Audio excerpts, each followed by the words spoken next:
c'est lourd. Je peux pas être partout, c'est une vraie partie de Tetris à charger cette bagnole. Bon, je reviens, j'ai encore 3 sacs et une valise. On part que pour 2 semaines, hein, on part pas pour 6 mois. Oui, mais tu fais comment pour manger après?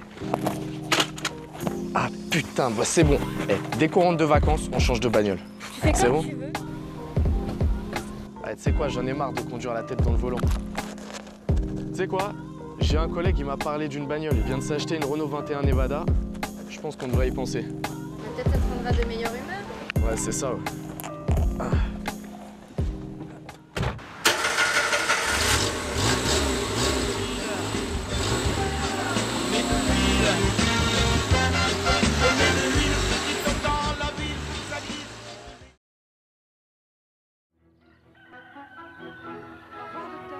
Au revoir, à demain. Au revoir, docteur.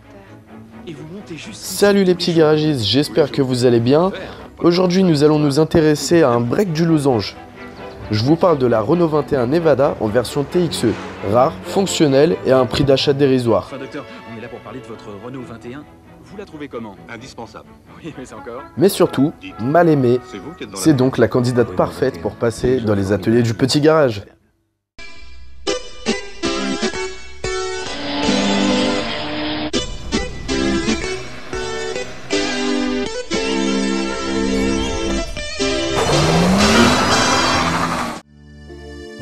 Physiquement, la Renault 21 est discrète, peut-être un peu trop d'ailleurs.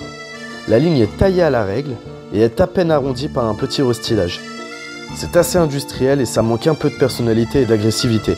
Paradoxalement, c'est cette discrétion qui explique son succès. En effet, près de 2 100 000 exemplaires sortiront des usines malgré une féroce concurrence. À l'intérieur, commençons par ce qui fâche. Les panneaux de porte manquent cruellement de décoration. Et le tissu se décolle avec le temps, c'est une maladie bien connue. Mais le pire, je pense, c'est la sellerie. Ça manque beaucoup de fantaisie et d'imagination. Cela dit, l'espace proposé aux passagers est très correct. Le confort est royal, on regrette juste le manque de maintien du dossier des sièges. Pour le reste, c'est un quasi sans faute. Vitres électriques à l'avant, anti-brouillard avant et arrière, commande de radio au volant, centralisation, etc. etc. Au tableau de bord, c'est du même acabit, c'est tout aussi fourni. La preuve en est, ordinateur de bord, compte tour, niveau d'huile, pression d'huile, température d'eau et j'en passe. C'est complet, c'est très complet. Mais ça manque d'un petit peu d'ergonomie. Et forcément, ça nécessite une petite accoutumance. C'est bien dommage. Bon, rien à voir avec une BX de première série, ça c'est sûr. Mais on aurait tout de même bien aimé que certains boutons soient un peu mieux placés par rapport au conducteur. Dans notre TXE, nous disposons d'un moteur qui lui convient parfaitement. Un moteur de 1995 cm3 et 120 poneys à 5400 tours minute. Un couple de 171 Nm 1000 tours plus tôt intervient afin de tirer cette traction. Un couple camionnesque qui permet de partir en vacances chargées sans tuer l'embrayage. Malheureusement, une puissance placée un peu tôt, ce qui fait que la nervosité est en reste. Qu'importe, ici nul besoin de cravacher. Après tout, c'est une familiale utilitaire et non pas un coupé sport. Sur la route, ce qui surprend en premier lieu, c'est la douceur de fonctionnement. Un quart de tour et le moteur J démarre sans une seule vibration, dans un feulement digne de chez Jaguar.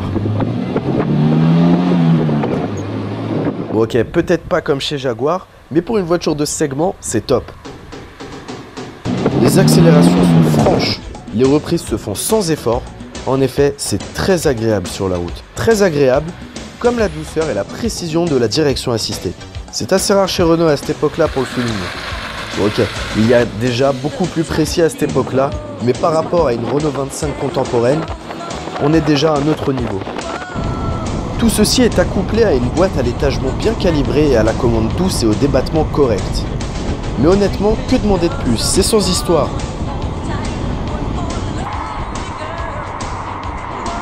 C'est sans histoire, ou presque. Les suspensions très confortables provoquent malheureusement un roulis un poil excessif. Ça tient la route, mais les trajectoires s'élargissent. Et les distances de freinage augmentent. En effet, dès que vous sollicitez un peu trop fort la pédale du milieu, le nez va plonger d'une manière assez impressionnante pour les non-initiés. À cause de cet effet, le poids passant brutalement d'un côté à l'autre du véhicule, les distances de freinage peuvent s'allonger considérablement par rapport à un même véhicule doté de suspension un peu plus ferme.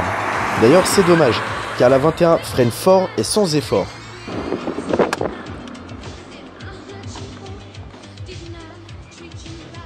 Du frein Renault d'époque. Les freins ne manquent pas de mordant, le seul petit souci à ce niveau-là, c'est le manque d'endurance.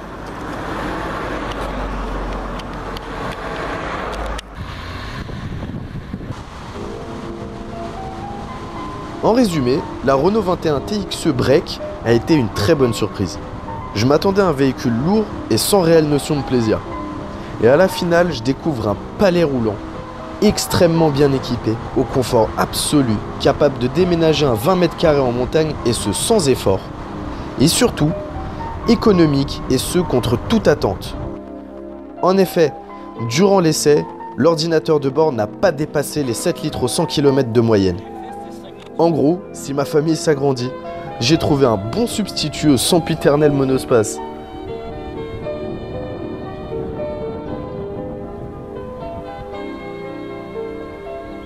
Et voilà, c'est déjà fini pour aujourd'hui.